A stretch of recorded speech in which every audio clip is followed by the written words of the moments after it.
Welcome to Women's Sports Weekly, where women's sports happen every day, but we talk about it once a week. I'm Danielle. And I'm Carolyn. Women's Sports Weekly is a podcast where we discuss the latest news, explore interesting stories, and share our love for women's sports. Follow us on Instagram, YouTube, and TikTok at Women's Sports Weekly Pod. Follow us and rate us on Spotify and Apple Podcasts.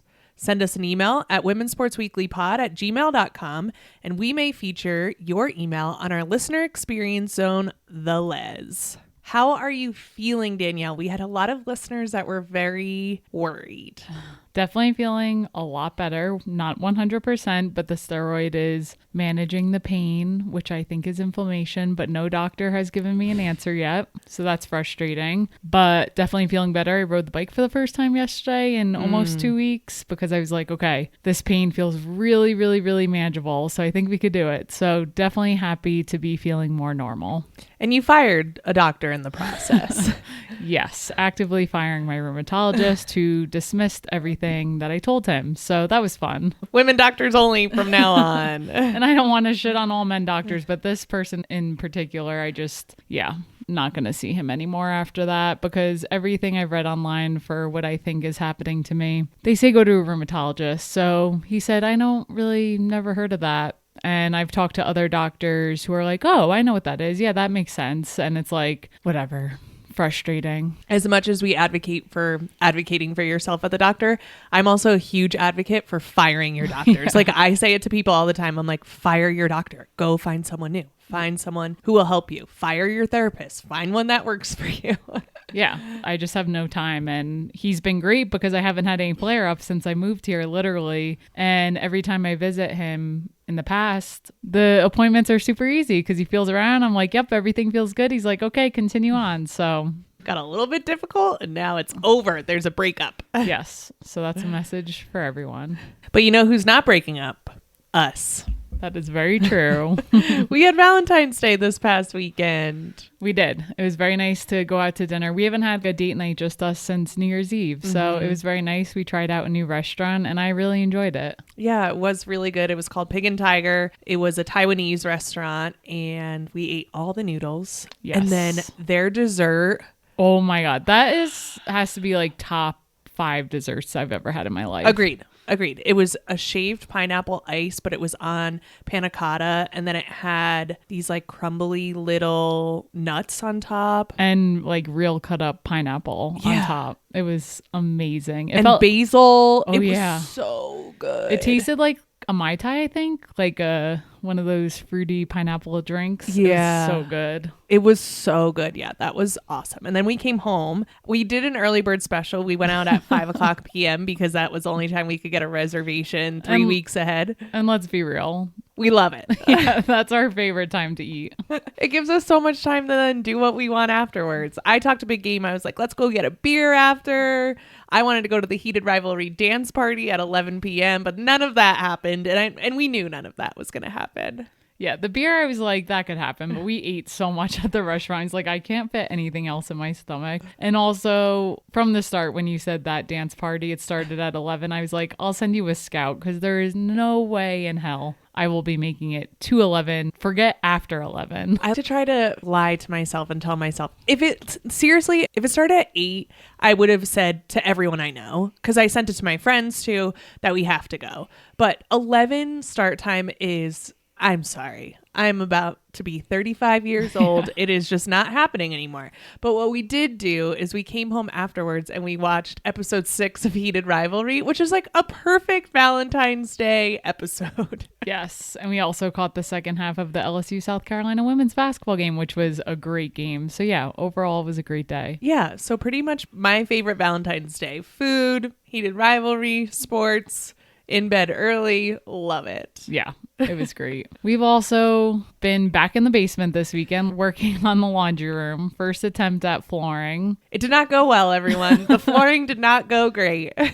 Well, our first mistake was picking herringbone. Just stick with regular flooring. Don't go with a design unless you're a floor master. Yeah, because that was our biggest mistake. And it took, as all things do, longer than we would have liked. All weekend. But it's in. It is in. A lot of cuts were made. Way too many cuts were made. Way too many mistakes were made.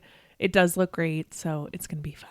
Yeah, there's some mistakes that are going to haunt me because I could see it. But, it's a laundry room. It's in the utility closet. No one's going in there. It just makes me happy to have a nice floor and a painted wall in there. That's right. The room is practically done. We just need to put some shelves up, get some storage in there. But otherwise, we're cruising right along. And I think we learned some things for when we eventually have to put in the floor in the big area in our basement. But I am a little bit worried, if we're going to be honest. Yeah. But I'm glad we did the small area first. So it's great. And we're really good at using power tools now. That miter saw is our bitch. Like, we can do whatever we want with that thing. So true. So that was good. Oh, we didn't talk about the last episode. We didn't talk about the Super Bowl. And not to talk about any of the sports, just to talk about Bad Bunny. So good. I loved it. I just keep listening. I haven't rewatched it yet, which is so not like me. Usually when I like something, obviously, as you can tell, I'll watch it again and again, but I haven't done it yet. So I need to do it. I need to do it right after we get off this. I've just been listening to his music more and more, but same, I haven't rewatched it. But set, production, design, amazing. His stage presence, amazing. The dancers, amazing. Just this beautiful, beautiful ode to America, and had a wedding in it and an engagement in it, and then had Lady Gaga. And it's like, if you don't like that, I think you're just a hater. Yeah, it was fun, but the Super Bowl itself sucked. So with that, we'll get on into our highlight reel and talk about the fun sports, the women's sports, starting with the Olympics. Yes, let's get into the Olympic snowboarding halfpipe. So Chloe Kim was going for her third straight gold. As a reminder, she tore her labrum in a training run a couple of weeks before the Olympics, but still going for her third straight gold here. It is the best of 3 runs. In her first run, she scored 88 points and had an early lead, and she held that 88 points for the majority of the competition. 17-year-old Gaon Choi of South Korea went into her opening run and took a horrible fall. Yeah. It was so bad. I did not think she was going to get up. She was just laid there for a really, really long time. Was that the fall where her legs like crumbled No, up? I don't think it was that one. Okay. There were a few bad falls that I was like, similar to how we were talking about in the skiing. Like once one person goes down, I feel like it gets in people's heads. Snow was also coming down. Yeah. I feel like the visibility was bad, but there were quite a few bad falls. But sorry, keep going. There were horrible falls. Yeah. Someone hit the lip, like just. Oh, that one looked horrible. Slammed it, but I forget who that was. So anyway, she was laid out in the middle of the half pipe. She had to have a concussion check. I was like, there's no way this person is coming back. Again, it was scary, but she goes again for her second run and falls again. I feel like not only if you see someone else fall, you get in your head, but if you fall once, like how are you not in your head that you're going to fall again? That sucks. Yeah, I think it's maybe being 17 years old, because she goes for her third run and she throws it down. Just has a clean run. On her third run, she earned 90.25 points. So that put her ahead of Chloe Kim. Talk about resilience. That's amazing to have 2 really bad runs and then take the lead. Yeah, like goldfish energy. Just like, okay, I'm going to throw down now. And I honestly really enjoy that the sports that give them more than one run, because something like the half pipe, like it doesn't take long and there is so much room for error, and it shouldn't just be one chance. So I like that. So then Chloe Kim goes up for her third and final run of the night. And she said, I didn't want to play it safe. I just decided that I was going to throw the hardest tricks I knew and ones that she landed before. So she's sitting in second place and she fell on her cab double cork 1080. Do I know what that is? Sounds like I don't know what that is. Sounds like a wine I want to drink. A different language, yeah. A cab double cork 1080. Like I said, she landed it cleanly in previous runs, but because she fell on that run, that made it so she stuck with her highest score of 88 points from her first run, and she took home the silver. For Choi, her victory marks the first female Korean athlete to win a medal in snow sports, and it's also South Korea's first snowboarding goal. Chloe Kim went right up to Gaon Choi after and gave her a big hug. It was really cool to see. The podium was all Asian representation, which was also very cool. So many reporters after Chloe Kim received silver, asked her how she felt about it. And I just want to quote her here because I think, especially in the US, we put this emphasis on perfection and like, oh, you didn't get gold 3 times in a row. How does it feel to take home the silver? And so I want to read some quotes from Chloe Kim. So she said, quote, "There was a lot of conversation happening about the three-peat and whatnot. And I think I was thinking about it for sure. But the minute I injured myself, I was like, that doesn't matter anymore. Let's just get there and see how far we can go. So this feels like a win for me because a month ago it didn't seem too possible." She went on to say, quote, "I'm here walking away with my 3rd medal. What the hell? This is so sick." That's amazing. And I just love that because she was like, no, you're not going to make me feel bad about this. I'm an Olympian, 1. And 2, I just took home silver. And like, great, a 17-year-old who I'm her idol. Now I get to pass the torch on and I'm still dominating this sport. So I just thought that was really, really cool. I love that. All right, let's get into NCAA softball. Yeah, softball's back, which always blows my mind in February because Denver's been warm, but I feel like there's snow mostly all over the country. So it just always feels early to me. But they're down in Florida, so no snow there. The Northeast is freezing, but not in Clearwater, not in Florida. I just want to take a moment to talk a little bit about Duke softball. They came into the Invitational ranked 22nd, and then they beat Texas A&M, who was ranked 8-6. Then they beat LSU, who was ranked 12, 5-3. And then they beat Oklahoma State 9-6. Oklahoma State was not ranked at the time, but it was a crazy game. And I need to shout out freshman Gabby Shattuck. In the bottom of the 6th of this Oklahoma State game, it was tied 6-6. Freshman Gabby Shattuck crushed a 3-run homer over the left field wall to push Duke ahead 9-6, and they ended up winning that game. Unfortunately, they went off to a hot start, and then they ended up losing to Georgia, who is ranked 20th, and then unranked Missouri. It's still the very early beginning of the season, but I feel very bad for whoever has to do the rankings this week with all of this flip-flop. And Gabby Shattuck is from New Jersey, and my sister coached her, so that's really cool. Duke, as a reminder, started their program officially in 2018, and it's just really amazing to see the investment that the team has made and what head coach Marissa Young has done in now 8 short years. It's just truly, truly amazing. So softball is here. Check it out. Yes. All right. We are going to get into Unrivaled, the one-on-one tournament. I was super excited to watch this. I loved every moment that I did watch it. And we have a winner. But let's get into some of the games here. We misspoke last episode. You got a mouse in your pocket? You didn't correct me.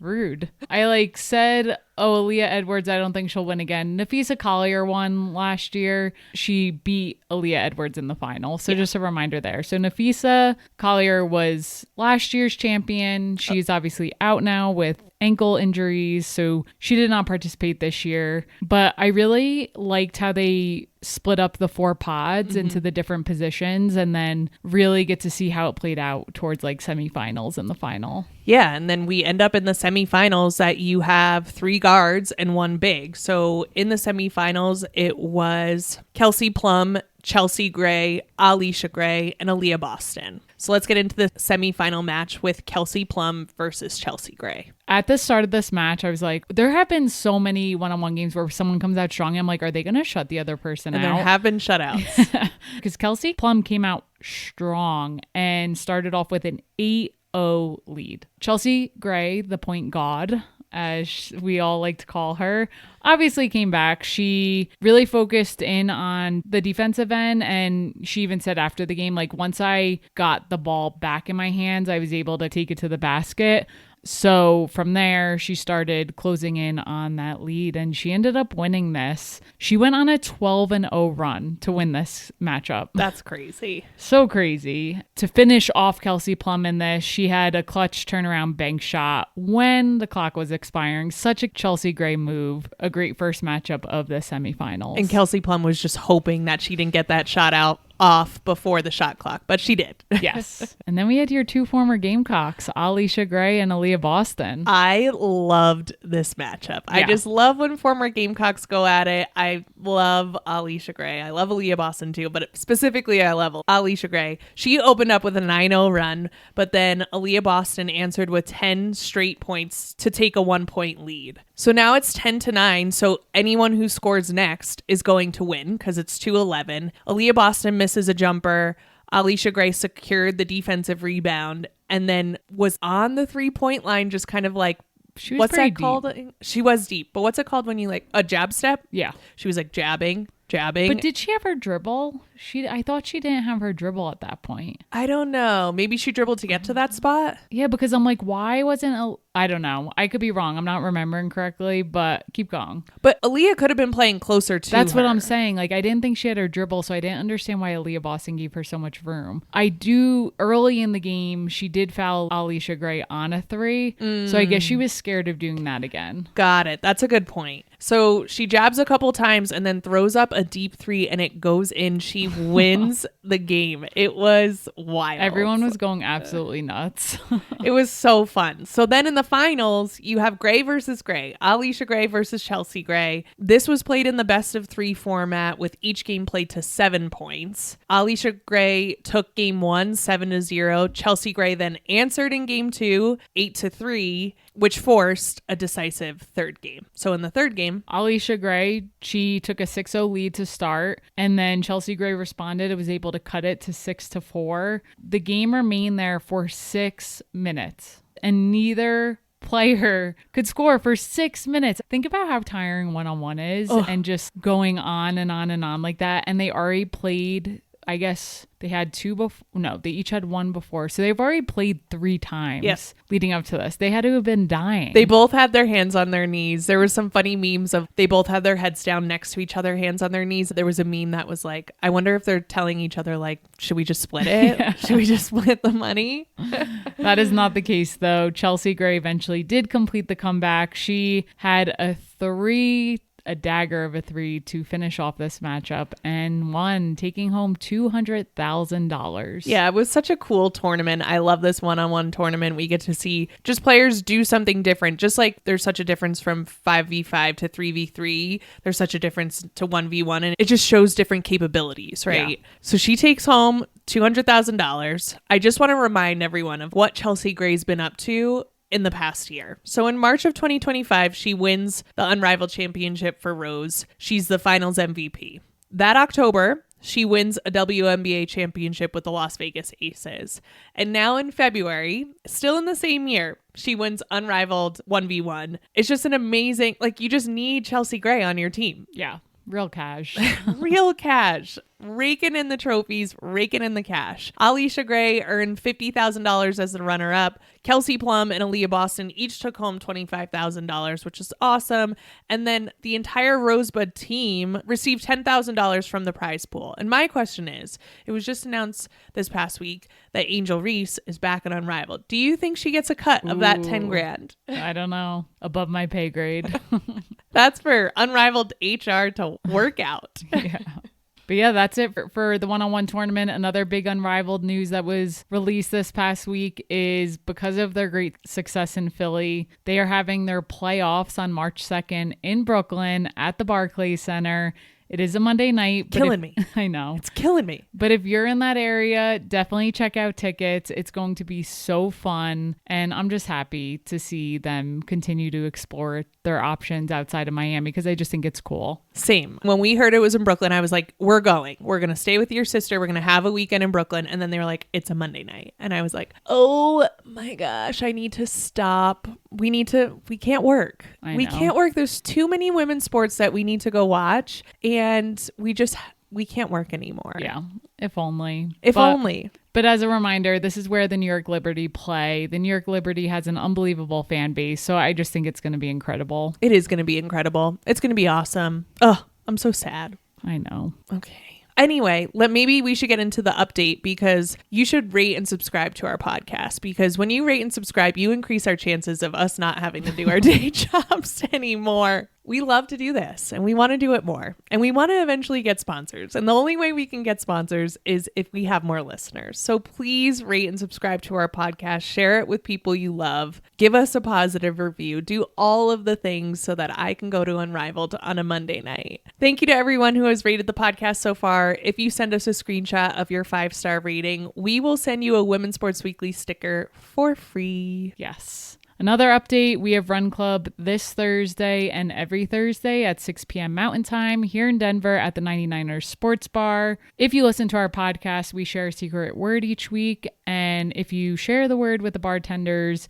you will get 50% off your first draft. We had a huge success last week for our Galentine's Day run/walk. It was so fun. So fun. We combined with another run club and a walking club here in Denver, and the turnout was incredible. Incredible. So we hope we get some traction through that. So come join us Thursday nights. And during that, you had a great idea to get little Galentine's Day cards. I think that was your idea. Was it? I don't know. You ordered it.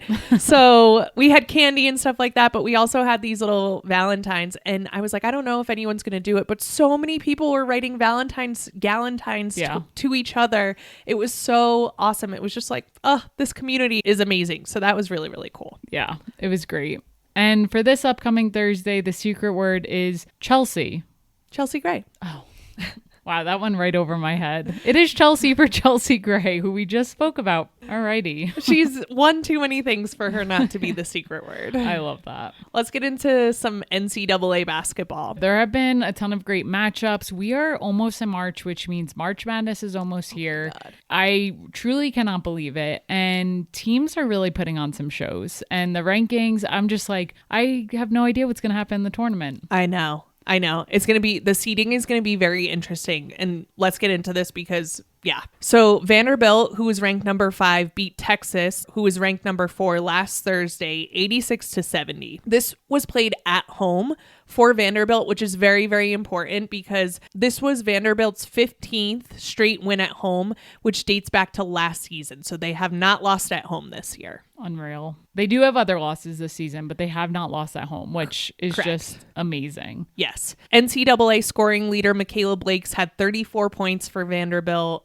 This was her 4th straight game with at least 30 points, and she's doing this against ranked teams like Texas, Oklahoma, and Kentucky. Just craziness. So this past week, the NCAA Division I Women's Basketball Committee released their top 16 teams of the year, which is kind of like if we were to start March Madness tomorrow, these would be your top 16 seeds. And I want to read off the top 5. So in the number 1 spot is UConn. In the number 2 spot is UCLA.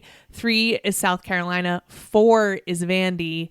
And then 5 is Texas. Oof. So that would put Texas in UCLA's region, which is like horrible for UCLA and horrible for Texas. Wow. It's just crazy. But then this past Sunday, Vanderbilt got upset by Georgia, unranked Georgia, 76-74. So I'm like, are they the number 4 seed? Yeah, I don't know. It'll be interesting. But I do just want to point out to you that At the beginning of this basketball season, I said that I thought last year's Final Four was going to be the same. And so far, Texas is teetering. So if they are in one of the same brackets, it's not going to work. But it could still happen. I know. Vanderbilt might mess you up, but not if they keep losing to teams like Georgia. Yeah, we still have a few weeks of play before the actual tournament seedings come out. So teams better step it up. And I know Vic Schaefer was not happy with his Longhorns after that game. Definitely. And when I say teams like Georgia, I just want to make a caveat because I am an SEC girly. You get beat up in the SEC. Yes. So these losses like this are going to happen. So I'm not shitting on Georgia. You're just saying unranked. And then continuing in the SEC, South Carolina, who was ranked number 3, beat LSU, who was ranked number 6, 79-72 at LSU. Hard place to beat someone. I always talk about LSU's environment. The fan base is amazing. So many people show up, and this really was a back and forth game. And I didn't know if the Gamecocks were going to pull this one off. It was messy, but this was Dawn Staley's 500th win as the Gamecocks head coach. It also marked the 18th straight win against LSU. So the games are close and they're really well contended, but somehow South Carolina keeps squeaking by. Tessa Johnson for the Gamecocks scored 21 points. She had 16 in the first half. Kim Mulkey called a timeout and was screaming, as she always is, who can guard Tessa Johnson? And someone stepped up because in the second half, she did not have as many points. And then in the fourth quarter, LSU was trailing 73-72, and Flau'jae Johnson got fouled and had 2 shots. Oof. And she was playing incredible. She was having a great game. So these 2 shots, it hurt me a little. She missed both. That's not like her. It was hard to watch. She was crying after the game. As much as I think Kim Mulkey is ridiculous, I really do really like a lot of players on LSU. Yep. And to see her miss that, especially when the Gamecocks were just playing really badly. And the momentum was so much on LSU's side in that moment, and it just stripped it all away. Yeah, it was tough. South Carolina wasn't getting rebounds. It was just rough to watch. But then on top of that, LSU missed 10 layups and 9 free throws. Somehow the Gamecocks win this matchup. They don't ask you how you do it. They just ask you if you did. True. So they keep on rolling. Yes. And that wraps up what we have for this week. So why don't we talk about what we're looking forward to this week? What do you have? I'm looking forward to the gold medal match for Olympic hockey. I know the USA up to this point of recording have been on a roll. Knock on all the wood. Knock on wood. But the gold medal match will be on Thursday, February 19th at 1:10 p.m. Eastern between USA versus Canada. That should be very interesting. I cannot wait. Yes. What are you looking forward to? I think we need multiple screens because figure skating is happening at the same time. The women's single final will be on Thursday, February 19th at 1 p.m. I'm very happy because we're taking off this week because your sisters are coming into town. We're so excited to have them. So we're going to be watching a lot of Olympics. At least I will be. We're also going to be on the ski slope. So I'll have my phone out. I'll be in the lodge. Oh, man. I might be too. We haven't even skied yet. If the conditions aren't right, we'll be in the lodge. If it's icy, I don't need to be an Olympian. I will watch the Olympians on ice inside. No, we're getting snow. Fingers crossed. But anyways, it will be fun. That is it for this week. We will see you next week on Women's Sports Weekly. In the meantime, watch women's sports and share the podcast with your friends. Rate and subscribe to the pod on Spotify, Apple, and YouTube. Thanks for joining us.